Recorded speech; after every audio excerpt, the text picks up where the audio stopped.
আমি এখানে আরেকটি বিষয় বলছি, তা হলো সপ্তম ক্রুসেড এর যুদ্ধের পরে, এটা 1258 সালে এটা সংগঠিত হয়েছিল।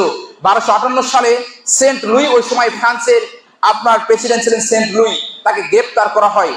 এরপরে সেন্ট লুইকে আপনার বিপুল অর্থের বিনিময়ে মুসলিমরা তাকে ছেড়ে দেয়।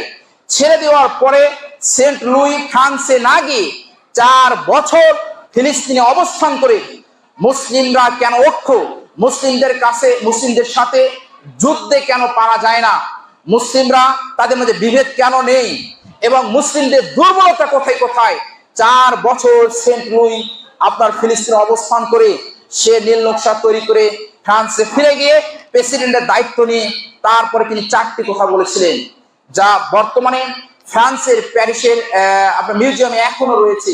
তার প্রথম কথা তিনি বলেছিলেন যে আপনার শক্তিশালী মুমিন, আপনার দৃঢ় মুমিন যাতে মুসলিমরা না হতে পারে, এ বিষয়ে ইহুদি খ্রিস্টানদের সতর্ক থাকতে হবে।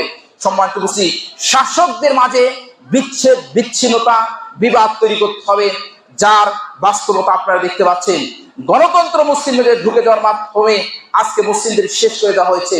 আপনি গণতন্ত্রের মাধ্যমে দেখুন, কোন দেশে মুসলিমদের সফলতা নেই, বরং সব দেশে তারা আজকে পরস্পরে আজকে যুদ্ধে লিপ্ত। ইহুদি খ্রিস্টানরা এটা ভালো করে জানে যে মুসলিমদেরকে যদি আমরা সরাসরি বলি তোমরা যুদ্ধ করবে না, এজন্য মুসলিমদেরকে মুসলিমদের সাথে লাগিয়ে দিতে হবে। এজন্য তারা আজকে বিভিন্ন দল তৈরি করে দিয়ে এক সময় এক দলকে সাপোর্ট দিচ্ছে, অন্য সময় আরেক দলকে সাপোর্ট দিচ্ছে।